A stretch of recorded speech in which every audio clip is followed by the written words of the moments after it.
ever felt like someone's watching you when you're alone, or heard strange sounds when it's quiet? You know, that creepy feeling that makes your neck tingle and sends shivers down your spine?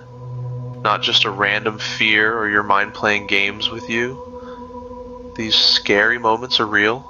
They're just hidden in the shadows, and we usually shrug them off as illusions. But what if that's not the case? What if creepy things are as real as the floor under your feet or the air you're breathing right now? Today, we're about to share a seriously spooky true story that happened right here in the US. It reminds us that the scariest things are sometimes those we can't see or hear, but they're there, always hanging around. So, buckle up. Today, we're diving into a story that's as creepy as it is true. Right in the middle of the US, a super spooky story unfolded that would freak out even the toughest people. It's a tale that's scary, yet strangely familiar. This isn't just made up. It's a creepy retelling of things that happened in director Scott Derrickson's childhood. This is the backstory of the movie The Black Phone. Starts with a regular 13-year-old boy, Finney, who lands up in a crazy situation. Things get scarier when he starts getting calls from ghosts who were victims of a cruel serial killer. The Black Phone becomes his scary hotline to the afterlife, connecting him with the spirits. But the plot isn't the only creepy part. The real scare is how real the movie feels. Derrickson didn't make it all magical and fantasy-like.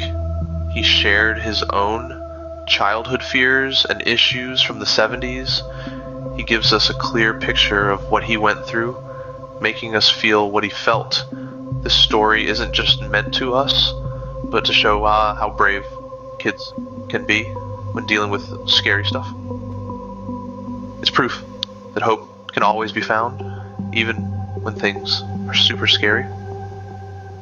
The feel of the movie is really eerie, and the unpredictable bad guy, the Grabber, played by Ethan Hawke, adds to this creepy vibe. His acting brings the character to life and makes him a nightmare that sticks around in our heads long after the movie's over.